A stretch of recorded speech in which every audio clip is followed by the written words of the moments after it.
بسم الله الرحمن الرحيم. الحمد لله رب العالمين، والصلاة والسلام على نبينا محمد وعلى آله وصحبه أجمعين. في البداية نحمد الله سبحانه وتعالى على منه وكرمه بفوز حزب العدالة والتنمية والشعب الجمهوري، التحالف الجمهوري على في هذه الانتخابات الديمقراطية العادلة. وحقيقة نتمنى أيضا وندعو الله عز وجل لفخامة الرئيس رجب طيب أردوغان أن يتجاوز المرحلة القادمة ويفوز فوزا ساحقا عظيما، فإن دعوات المسلمين في أنحاء العالم له لن يردها الله سبحانه وتعالى صفرا. وحقيقة التعليق على هذا الفوز العظيم وعلى هذه الانتخابات النزيهة الديمقراطية العجيبة فيها عبر ومواقف مهمة نحب أن نمضي عليها سريعا. القضية الأولى أن الله سبحانه وتعالى يفي بوعده، فمن نصر الدين ينصره الله، ومن أيد الدين يؤيده الله سبحانه وتعالى. وكان المتوقع فوز أردوغان فوزا ساحقا، ولكن الله تعالى جعل الفوز ابتداء لحزب العدالة والتنمية الذي كان ينتقد كثيرا من حزبه ومن الأحزاب الأخرى، ولكن الله عز وجل يؤتي فضله من يشاء. هذه الوقفة بالنسبة لهذا الحزب كأن الله يقول لنا إن أردوغان سيرحل في يوم من الأيام، ولكن حزب العدالة والتنمية عمره أطول باعتباره أنه حزب يكون تحته العدد الكثير، فكانت هذه لفتة مهمة أن نتنبه لها.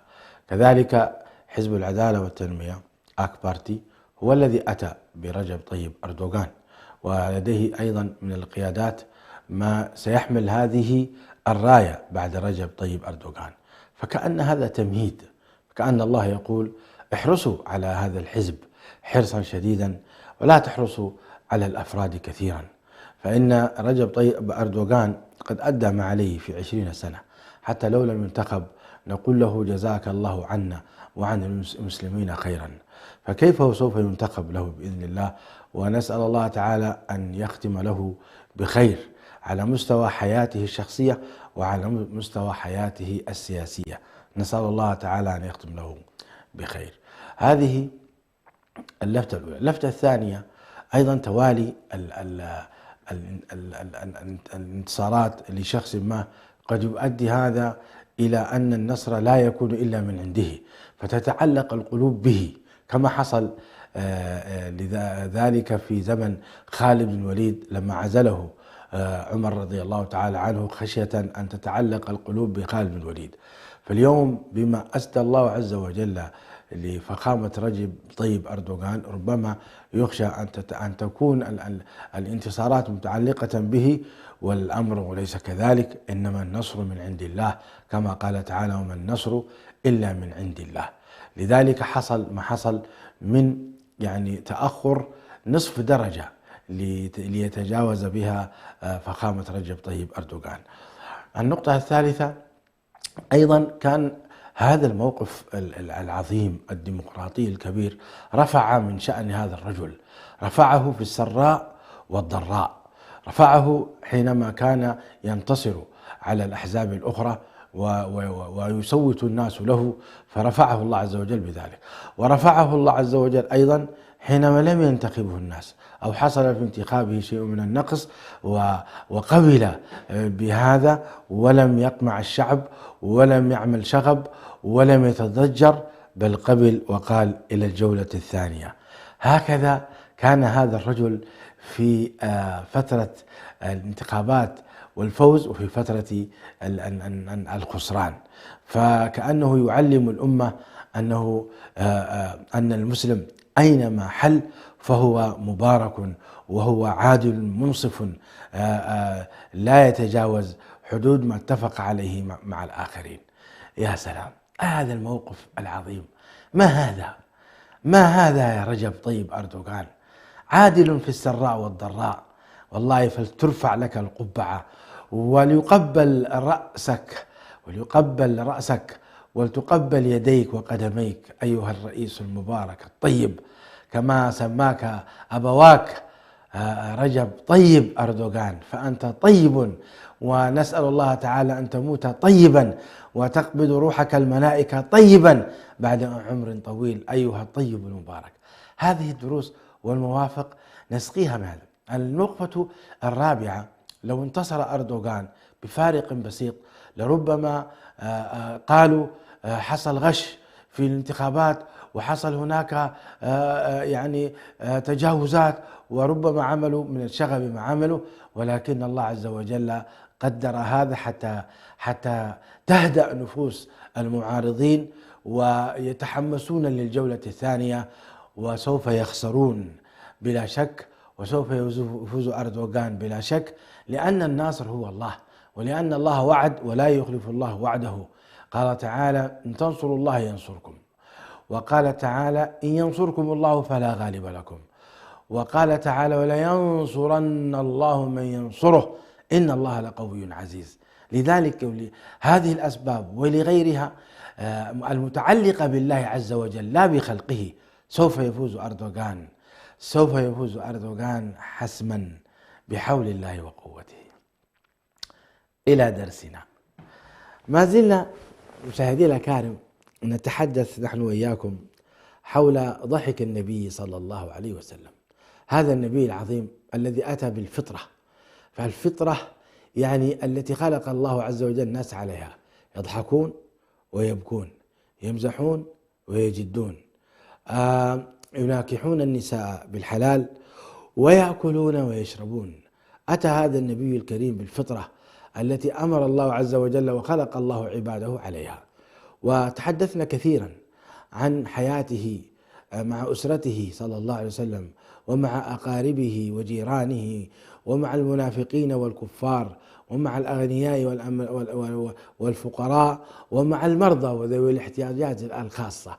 وتحدثنا عن حزنه وعن مزحه، ونحن اليوم نتحدث ولا زلنا نتحدث في درسين سابقين تقريبا عن ضحكه صلى الله عليه وسلم. هذه مواقف تبين لنا سماحة هذا الدين، وتبين لنا يعني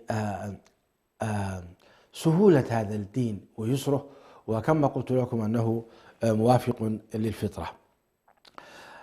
ضحك رسول الله صلى الله عليه وسلم تعجبا من امرأة رفاعة وتصريحها بما تستحي النساء من ذكره. أروي لكم القصة كما روتها لنا عائشة رضي الله تعالى عنها وارضاها. فعن عائشة رضي الله تعالى عنها قالت: جاءت امرأة رفاعة القرظي رسول الله صلى الله عليه وسلم وأنا جالسة عنده وعنده أبي بكر، فقالت: يا رسول الله، إني كنت تحت رفاعة فطلقني فبت طلاقي، فتزوجت بعده عبد الرحمن بن الزبير، وإنه والله يا رسول الله إلا مثل هذه الهدبة، وإنه والله ما معه يا رسول الله إلا مثل هذه الهدبة، وأخذت هدبة من جلبابها. ما معنى الهدبة؟ الهدبة هو طرف الثوب، وهو كناية عن الضعف الجنسي، يعني هذا الرجل لا ينتصب له. قالت: وأخذت هدبة من جلبابها، فسمع خالد بن سعيد قولها وهو بالباب لم يؤذن له، فقال خالد رضي الله تعالى عنه: يا أبا بكر، ألا تنهى هذه عما تجهر به عند رسول الله صلى الله عليه وسلم؟ فلا والله ما يزيد رسول الله صلى الله عليه وسلم على التبسم، فلا والله ما يزيد رسول الله صلى الله عليه وسلم على التبسم. فقال لها رسول الله صلى الله عليه وسلم: لعلك تريدين أن ترجعي إلى رفاعة، لا، حتى يذوق عسيلتك وتذوقي عسيلته. قال الحافظ ابن حجر رحمه الله: وتبسمه صلى الله عليه وسلم كان تعجبا منها، إما لتصريحها بما تستحي النساء من التصريح به غالبا، وإما لضعف عقل النساء لكون الحامل لها على ذلك شدة بغضها في الزوج الأول ومحبتها في الرجوع إلى الزوج الأول، في الزوج الثاني عفوا، ومحبتها للرجوع في الزوج الأول. هذا موقف إخواني، انظروا إلى هذا الأدب النبوي الكبير. هذه المرأة جاءت تشتكي زوجها وأن عندها مشاكل جنسية معه، وأن هذه الأمور الحقيقة خطيرة في البيوت. إذا لم تأخذ المرأة حقها من زوجها الجنسي تحصل مشاكل كثيرة، وإذا لم يحصل الزوج حقه الجنسي من المرأة يحصل طلاق وفراق، أو يحصل انحراف، شذوذ الجنسي، فتقع المرأة في الحرام أو يقع الرجل في الحرام. هذه قضية مهمة، ولذلك أمر الله عز وجل المرأة أن تطيع زوجها في الفراش ولو كانت على التنور، يعني ولو كانت مشغولة في المطبخ أو مشغولة بالغسيل، مشغولة بمنزل البيت، إذا دخل زوجها وطلبها على الفراش فورا تطيعه، وإلا تلعنها الملائكة. وهناك رواية يلعنها الذي في السماء وهو الله عز وجل، نسأل الله العافية والسلامة. واللعن هو الطرد والإبعاد من رحمة الله. الله أكبر. وكلنا يرجو رحمة الله، ما في أحد يستطيع أن يصل إلى الجنة أبدا إلا أن يتغمده الله برحمته، مهما كثرت أعماله، مهما عبد، ما تستطيع أن تعبد الله يعني كما هو يستحق سبحانه وتعالى. نحن بشر ضعاف، ما عندنا القدرة أن نعبد الله كما هو يستحق، بل حتى الرسل لا يستطيعون، لأن مقام الله عز وجل عظيم. ليس هناك مخلوق يستطيع أن يعبد الله حق عبادته أبدا أبدا أبدا، لأن الله عز وجل شأنه عظيم. فما في أحد يقول أنا أستحق الجنة بعملي. لذلك المرأة يجب عليها أن تحذر أشد الحذر من هذا الموضوع، خطير جدا جدا خطير. إذا طلبها زوجها ورفضت والعياذ بالله تقع في الإبعاد من رحمة الله، وإذا بعدت من رحمة الله معناته والعياذ بالله تقع في الفواحش والمنكرات، ولا توفق إلى الأعمال الصالحة، ولا توفق إلى الخير، نسأل الله العافية والسلامة. هذه المرأة بالعكس زوجها هو المقصر في جانبها، لم يعطيها حقها، وهذا أيضا جانب خطير يا أخواني. كثير من النساء يشتكين من أزواجهن بأنهن لا يأخذن حقهن.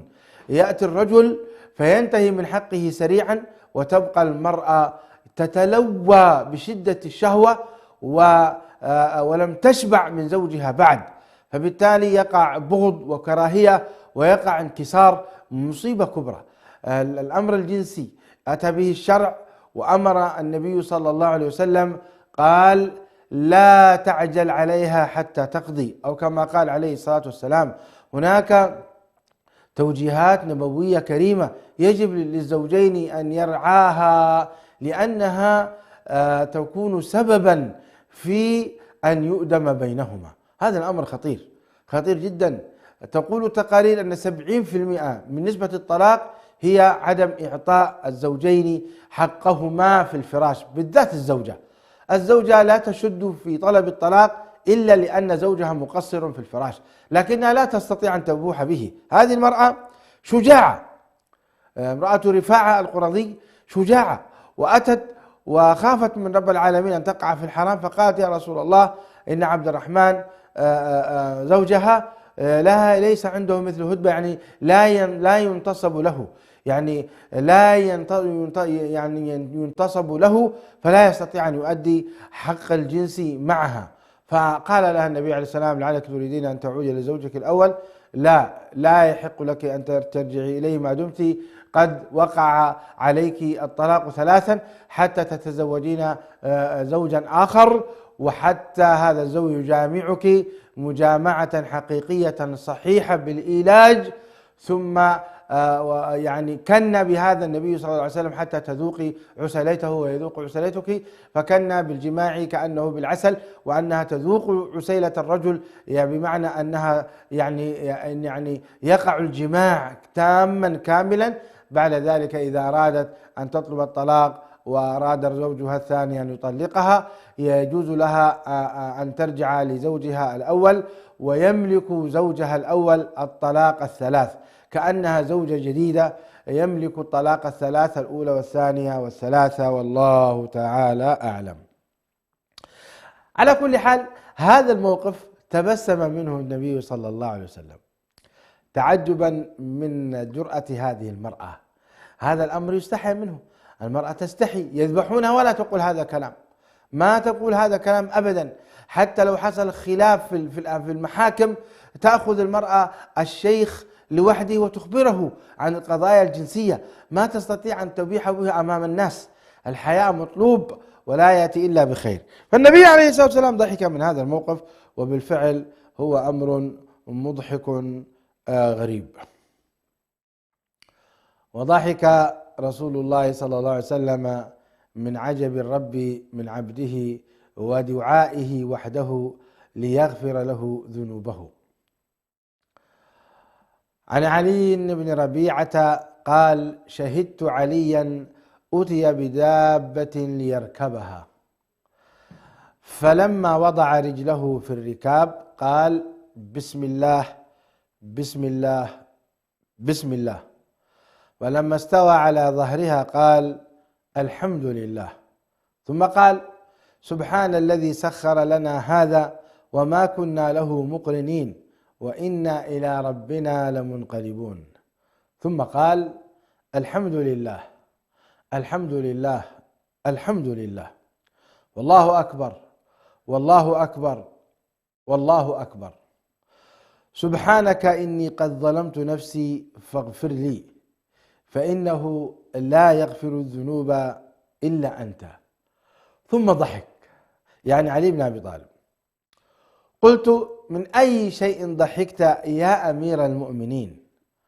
قال: رأيت رسول الله صلى الله عليه وسلم صنع كما صنعت ثم ضحك، فقلت: من أي شيء ضحكت يا رسول الله؟ قال: إن ربك لا يعجب من عبده إذا قال: رب اغفر لي ذنوبي إنه لا يغفر الذنوب غيرك، وفي رواية: يعلم أنه لا يغفر الذنوب غيري.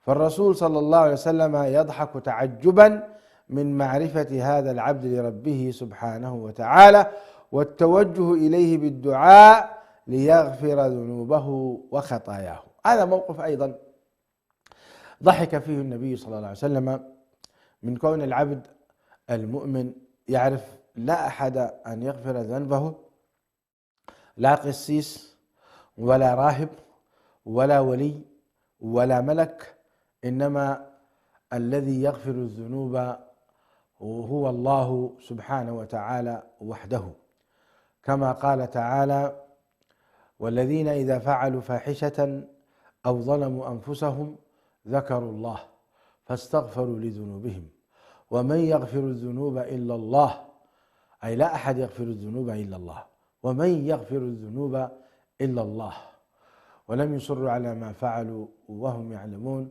أولئك جزاؤهم مغفرة من ربهم وجنات تجري من تحتها الأنهار خالدين فيها ونعم أجر العاملين.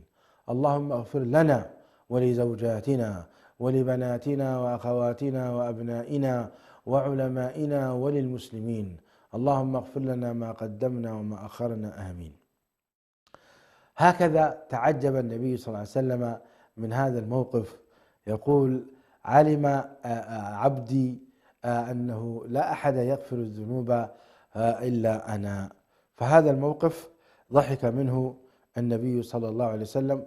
وطبعا هذا الضحك هو ضحك استبشار وضحك تعجب، ضحك استبشار وضحك تعجب، فكأن النبي صلى الله عليه وسلم يتعجب مع كثرة الآلهة وكثرة الفتن وكثرة المضلات، فإن المؤمن لا يطلب المغفرة إلا من الله سبحانه وتعالى. لعل هذا هو سبب تعجب النبي صلى الله عليه وسلم. قال: وتبسم صلى الله عليه وسلم لما رأى بعض أصحابه يتعرضون له لطلب المال. عن عمرو بن عوف رضي الله تعالى عنه أن رسول الله صلى الله عليه وسلم بعث أبا عبيدة بن الجراح إلى البحرين يأتي بجزيتها. البحرين المعروفة طبعا مكانها الآن. وكان رسول الله صلى الله عليه وسلم صالح أهل البحرين وأمر عليهم العلاء بن الحضرمي رضي الله تعالى عنه وارضاه. فقدم أبو عبيدة بمال من البحرين، فسمعت الأنصار بقدوم أبو عبيدة فوافوا صلاة الفجر مع النبي صلى الله عليه وسلم. يعني كانوا يصلون في أماكنهم وفي أحيائهم، لكن لما سمعوا هناك أموال قد أتت من البحرين جاءوا وصلوا الفجر عند رسول الله صلى الله عليه وسلم. اللهم صل وسلم على النبي عليه الصلاة والسلام. فلما انصرف تعرضوا له. ما معنى تعرضوا له؟ يعني جو أمام النبي عليه الصلاة والسلام، كل واحد يرفع رأسه، كل واحد قريب من النبي صلى الله عليه وسلم. شوف الأدب، أدب الصحابة رضوان الله عليهم الذين تأدبوا مع النبي صلى الله عليه وسلم، خلافا لذاك الأعرابي الذي جذب النبي صلى الله عليه وسلم جذبة شديدة حتى أثرت في عنقه، ثم قالوا: أعطيني مما أعطاك الله. فتبسم النبي صلى الله عليه وسلم فأمر له فأعطي. أما هؤلاء الصحابة هم درسة النبي عليه الصلاة والسلام، تعلموا الأدب والخلق، فجاءوا وسمعوا من أن أموال الجزية قد وصلت من البحرين وهي أموال المسلمين، فأتوا إلى النبي عليه الصلاة والسلام وتعرضوا له، وما قالوا: أعطينا مما أعطاك الله، أعطينا مما أعطاك الله، هذه أموال ليست لك، أعطينا مما أعطاك الله. ما قالوا هذا أبدا. شوفوا الأدب، أدب الصحابة رضوان الله عليهم. تأمل. وهكذا ينبغي أن يكون أيضا المؤمن متأدب حتى في طلب الزكاة. إذا كان المؤمن عنده ظروف مالية وهناك جهات تعطي الزكاة، ما يأتي ويضرب: أعطونا من مال الله، أعطونا من الزكاة، أعطوا كذا، يزعج. غلط، غلط يا أخي، كن مؤدب. قول: يا أخواني أنا والله لولا حاجتي الماسة ما طلبت من الزكاة، لكن إذا عندكم شيء من الزكاة ورأيتم أني أستحقها فأرجو أن لا تنسوني. يا سلام، هذا أدب المؤمن في السراء والضراء. ولعل الله بهذه الأخلاق العالية السامية يعني يغني هذا الفقير كما هو حصل للصحابة. نكمل في القصة، نكمل القصة. قال: فلما انصرفوا تعرضوا له، فتبسم رسول الله صلى الله عليه وسلم. وانظروا إلى هذا الإمام العظيم صلى الله عليه وسلم، لو كان غيره كان قال: إيش جابكم؟ ما عندنا شيء، لما نحن نحتاج نعطيكم، في الوقت المناسب احنا نعطيكم. ما قال هكذا صلى الله عليه وسلم، شافهم فتبسم. يا سلام، أصلا بسمته يعني ترد الروح كما يقولون إخواننا المصريين. بسمة النبي عليه الصلاة والسلام تعيد لك الحياة. أسأل الله أن يرينا إياه في المنام متبسما صلى الله عليه وسلم. قولوا آمين. بسمة النبي عليه الصلاة والسلام ترد الروح. أي والله. فذات مرة حجيت مع أحد الإخوة من اليمن، وحجينا سويا في غرفة وكنا نايمين مع بعض، وارتحت له وارتاح لي. فقال لي: يا أخي أنا توفي عني أبي، وبعد يومين أو ثلاث توفي لي أخي، ثم توفي لي أيضا قريب، فثلاث وفيات كانت مؤثرة مدمرة في حياتي، تعبت كثيرا. قلت له: إني أراك بخير.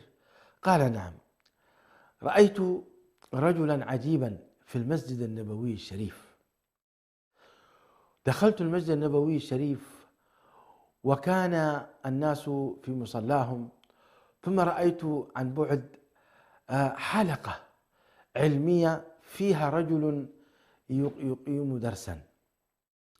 فلما اقتربت من الدرس وكان الدرس باتجاه القبلة وأنا أتيت عكس القبلة، فإذا بي التف حتى أقابل وجها لوجه للشخص الذي يعطي درسا، فإذا به رسول الله صلى الله عليه وسلم. الله!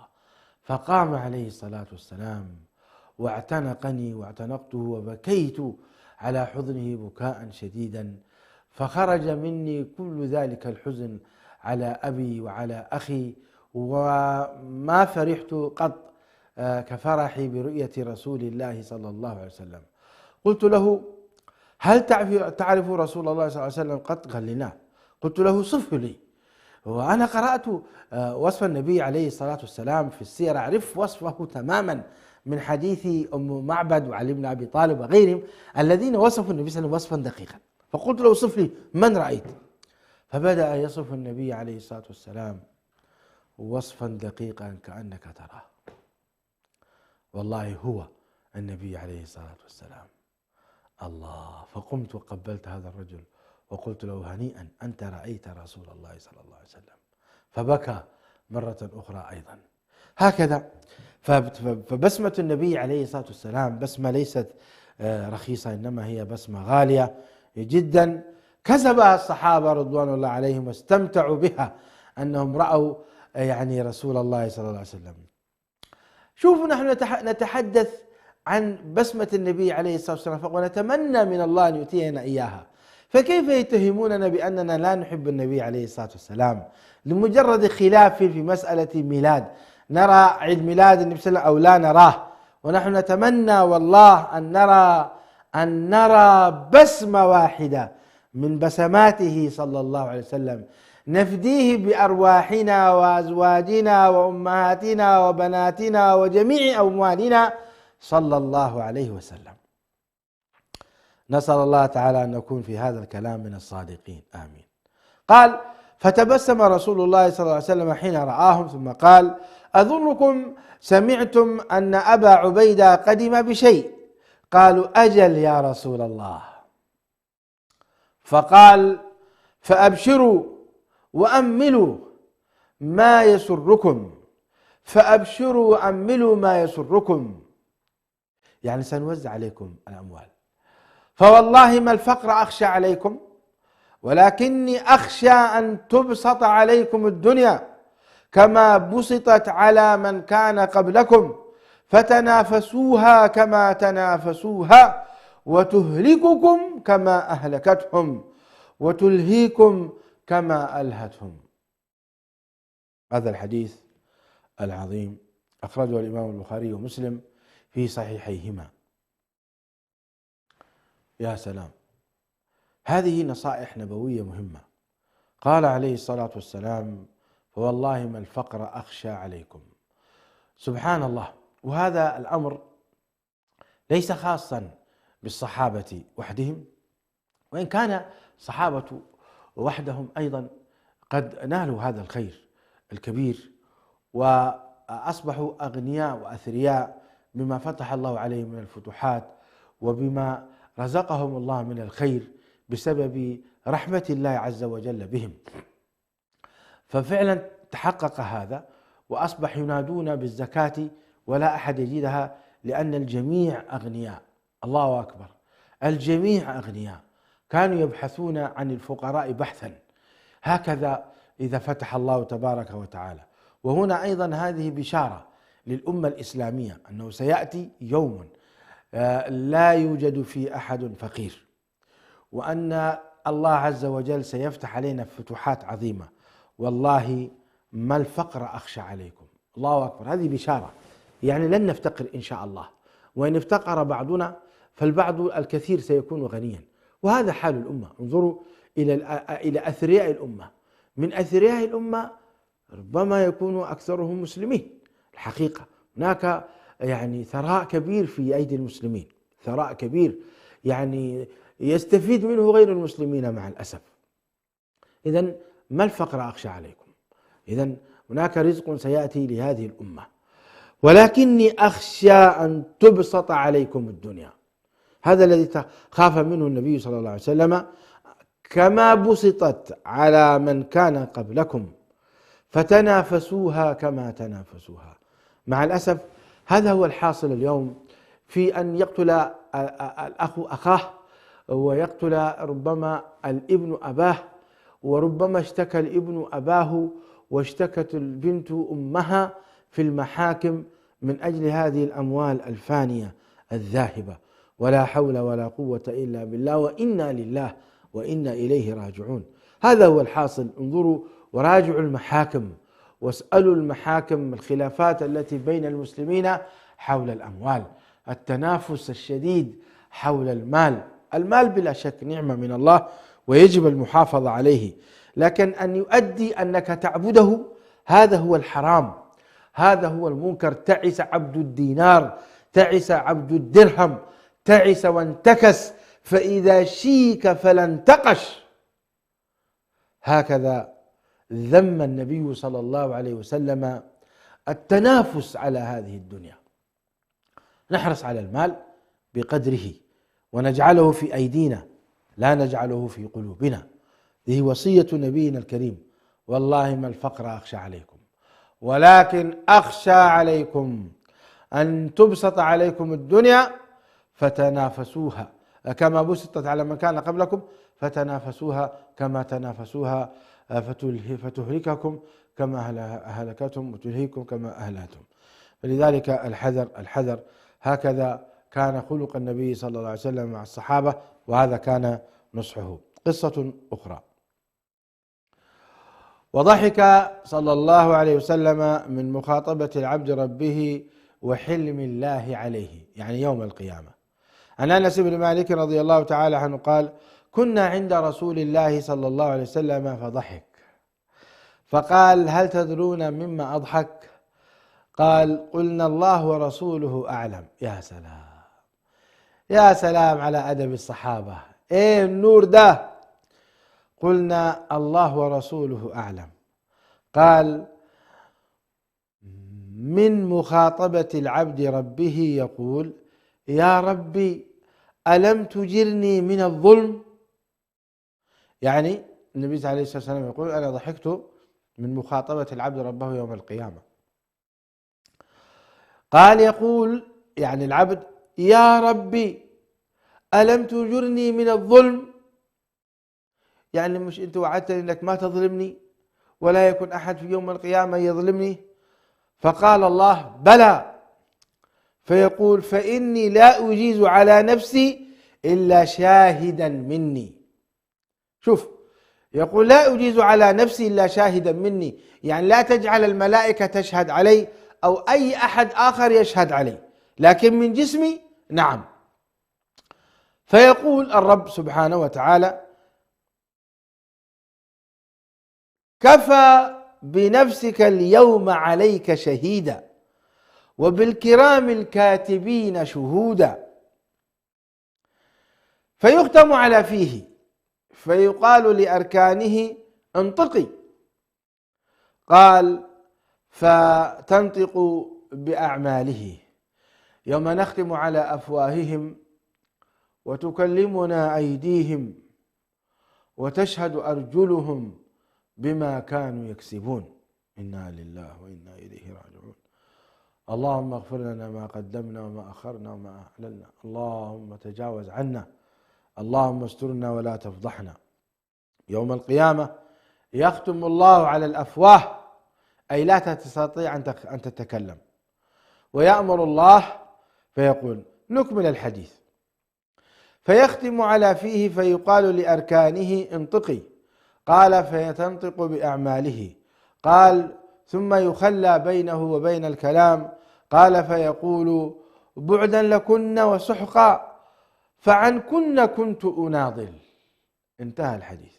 هذا موقف أيضا تعجب منه النبي صلى الله عليه وسلم على جرأة العبد أمام ربه يوم القيامة وحديثه مع ربه، إذ كيف يقول هذا الكلام والرب سبحانه وتعالى لا يظلم أحدا، فيقول لأفواهه أو لفاهه أسكت، ويختم عليه، فاللسان لا يستطيع أن يتكلم، فتتكلم الأيادي وتتكلم الأرجل. وهذا ما ذكره ربنا سبحانه وتعالى في سورة النور، وفي سورة ياسين، وفي سورة أيضا فصلت، وفي سورة فصلت كذلك تكلم الله سبحانه وتعالى عن هذا الموقف، أن الجوارح تتكلم يوم القيامة. فيا من تسرق اتق الله فسوف تشهد عليك يدك، ويا من تذهب بقدميك إلى الحرام اتق الله فسوف تشهد رجلاك عليك يوم القيامة. أنت اليوم أقل أو أكثر من هذا الأمر، وكل ما كتبت معاملة محرمة أو كتبت ربا أو شهدت زورا تأتي هذه اليد تشهد يوم القيامة. وإذا كنت صالحا مصلحا ولم تكتب بيدك إلا حقا تأتي هذه أيضا تشهد لك يوم القيامة. وهذان القدمان إذا كنت تحملهما إلى المساجد وإلى مجالس الخير وإلى مجالس الصلح وإلى مواقع نصرة هذا الدين، إذا قيل لك انصرنا فتذهب وتنصر وتعطي صوتك لمن يستحق، يكتب الله لك هذا كما يكتب للمرابطين، أن هذه قضايا مهمة جدا. وإذا ذهبت تعطي صوتك لمن لا يستحق وحملتك رجلاك فإنك ستنطق يوم القيامة بهذا أيضا.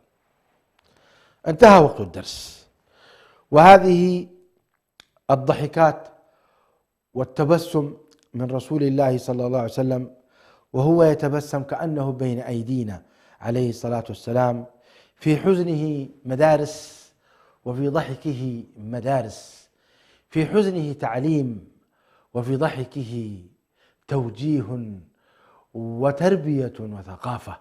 صلى الله عليه وسلم حياته كلها مدرسة. لذلك قال ربنا عز وجل: لقد كان لكم في رسول الله أسوة حسنة.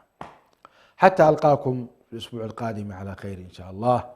أستودعكم الله الذي لا تضيع ودائعه، ونسأل الله تعالى أن يرزقنا رؤية رسول الله صلى الله عليه وسلم في المنام جميعا، أنا وأنتم أيها المشاهدين. أسأل الله أن يريكم رسول الله صلى الله عليه وسلم مبتسما ترون وتفرحون بهذا. قولوا آمين. آمين. السلام عليكم.